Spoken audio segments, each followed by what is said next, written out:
পছন্দের দল তো অবশ্যই আছে, কিন্তু দল যে আমরা একটা ভোট দেবো বা একটা কিছু করবো মনে হয় অনেক আবেগ।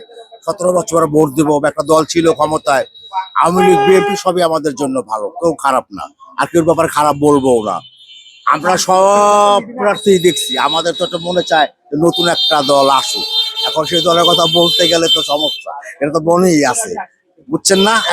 বড় দুটো জোট দেখা যাচ্ছে, ইসলামী জোট বা বিএনপির জোট, কোন দিকে ভোট যাবে? পাড়াপুতায় ঘষাঘষি মরিচের দাম স্যার। আপনার আর আমার কোনোদিন এদেশে শান্তি হবে না। কেন হবে না আমি আপনার বুঝাই। তেল, গ্যাস, বিদ্যুৎ এই যে দেখতেছেন এখন, এই গরিবের দিকে কিন্তু কেউ তাকায় না, তাকায় মানুষের পেটের দিকে, যে আমরা কিভাবে দেশে ক্ষমতা আমার পেট ভরবো। গরিবের দিকে আদৌ কেউ তাকাবে না। এই দেশ ভালো হবে কিনা ভবিষ্যতে সেটা বলার না। আমার তো মনে চায় যে আমি একটা ভালো প্রার্থীরে দেই, কিন্তু দেশ কিভাবে চালাবে তারা বিচ্ছিন্ন। আমরা এখন ঢাকা 5 আসনে রয়েছে, কোন দলের প্রচারণা বা ভোট আর বেশি দেখছেন? ওটার উপর দেখা যাচ্ছে জামাতের, এটা সত্য ওইটাই। আর আমি তো আর একটা বলতে পারবো না।